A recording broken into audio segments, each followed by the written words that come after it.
Okay, so let's take a look at dilutions. Sometimes instead of starting with a solid for our solute, we have a solution already. And this is exceedingly true with acids. When we buy acids, we buy them in the concentrated form, and so they come in a much higher molarity than we're going to use when we're in lab. And so looking at this, our equation to figure out dilutions is simple. Molarity times the volume of one set of conditions is equal to the molarity times the volume of a second set of conditions. And the problems look like this. What volume of 16 molar sulfuric acid must be used to prepare 1.5 liters of a 0.1 molar solution? And so the question is volume. So we just sort of set it up right in order. So we have 16 molar times X, that's the volume that we're looking for.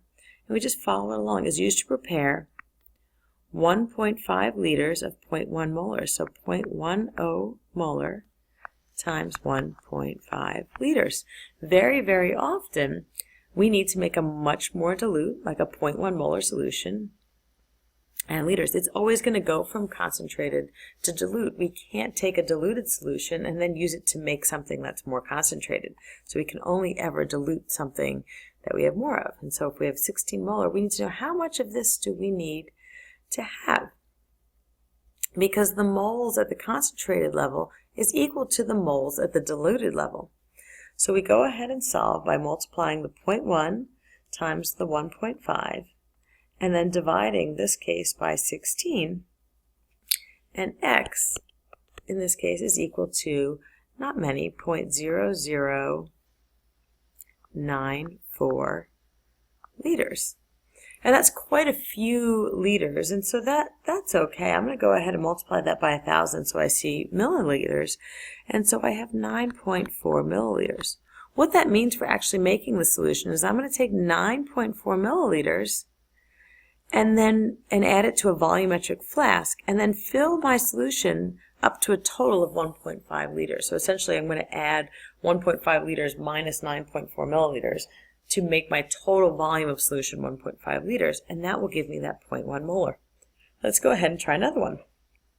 This one here, I do want you to pause and see if you can do it on your own, and then check your work. This is going to be something that's going to be very beneficial to see if you can do this correctly. So go ahead and pause now.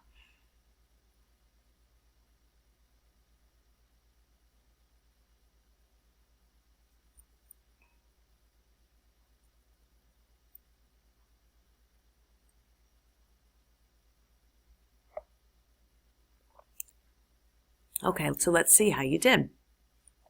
So what volume of 12 molar, and again we're looking for volume, and we have 0.25 molar times 0.75 liters. I'm going to go ahead and calculate it by multiplying 0.25 times 0.75 and then going ahead and dividing by 12, and I end up with X being equal to 0.016 liters.